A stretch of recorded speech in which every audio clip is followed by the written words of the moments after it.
আসসালামু আলাইকুম ভিউয়ার্স, কেমন আছো তোমরা? আশা করি ভালো আছো, আমিও ভালো আছি।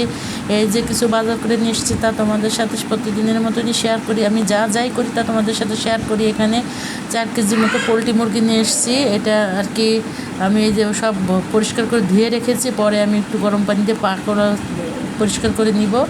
যাই হোক, এটা আমি পরে সুন্দর করে ভাগ করে আমি ফ্রিজে রেখে দিব। আর তাছাড়া কিছু কাঁচা সবজি নিয়ে এসেছি। সবজিগুলোর মধ্যে এখানে এই টমেটো দুটো আগের ছিল, এর জন্য সরিয়ে রাখলাম। এখানে এই যে ঢেঁড়স এনেছি, তোমার অনেক সবজি নিয়ে এসেছি। সবজিটা এখন খাওয়া পড়ে বেশি। আর এই যে লেবু নিয়ে এসেছি 2 হালি। লেবুটার দাম মনে একটু কমছে, যে ছোটো ছোটো উস্তে পেয়েছে, উস্তে নিয়ে এসেছি। আর নিয়ে এসেছি ঝিঙে, নিয়ে এসেছি 1/2 কেজি মতো। ঝিঙেটা বেশি কেউ আমাদের ঘরে খায় না, আমি আর তোমাদের ভাইয়া খাই, এই জন্য। আর এখানে হচ্ছে ধনিয়ার পাতা নিয়ে এসেছি। তারপরে আমরা নিয়েছি 1 কেজি মতো নিয়েছি। আর এখানে হচ্ছে সিম নিয়েছি, সিম 40 টাকা নিয়েছি, 250 গ্রাম সিম নিয়েছি।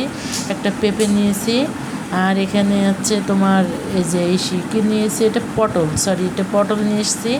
এই যাক, আর বরবটিও নিয়েছি। এই আজকে সবজি মোটামুটি ভালো সবজি নিয়ে এসেছি। এই দিয়ে আমার প্রায় 3-4 দিন চলে যাবে, কারণ আমার ঘরে সবজির তরকারি খুব কমই খাওয়া পড়ে। যাই হোক, আজকে সবজি বাজারটা কেমন হয়েছে জানিও। আল্লাহ হাফেজ।